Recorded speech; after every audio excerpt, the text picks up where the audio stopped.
The Russian economy, weakened by sanctions and military conflict, faces a threat that leaves Putin without attractive solutions. The choice he must make boils down to two scenarios: stagflation with slowing growth and rising prices, or hyperinflation that could spiral out of control, writes the Italian newspaper Corriere della Sera.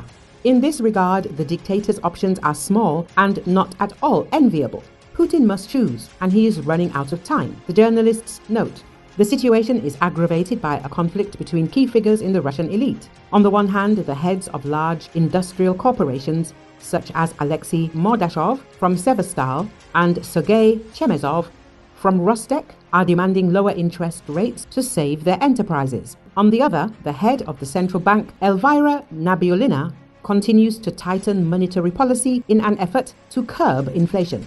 The Russian economy is already stalling. The mass mobilization of men to the front and the emigration of almost 1 million qualified specialists have led to a record labor shortage. Production capacity cannot increase volumes due to a shortage of personnel. At the same time, military spending continues to grow, worsening the situation. High prices for raw materials caused by sanctions and the needs of the military-industrial complex are sending the cost of living in Russia to a new round of growth. According to the central bank, inflation in November was 8.56%, while the real rate may be even higher.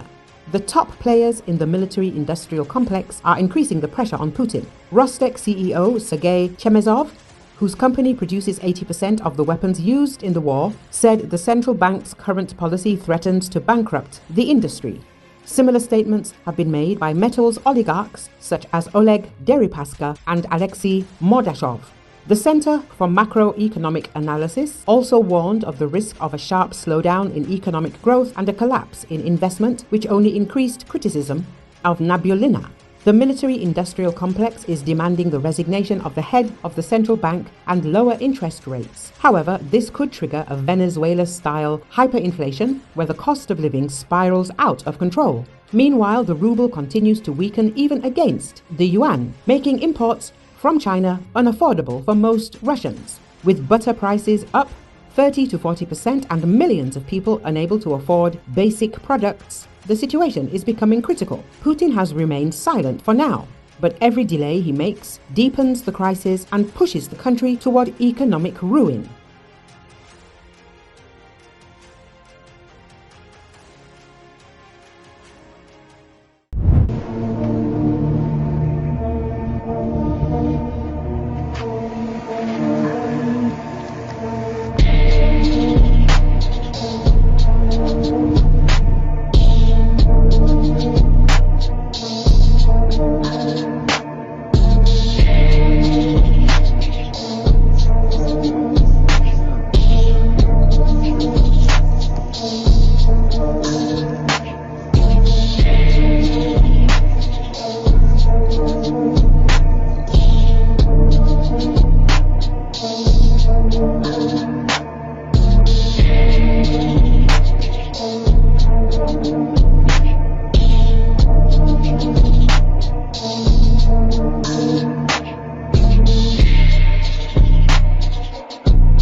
Ukrainian President Volodymyr Zelensky said on Tuesday that significant reinforcements are needed in the Donetsk directions.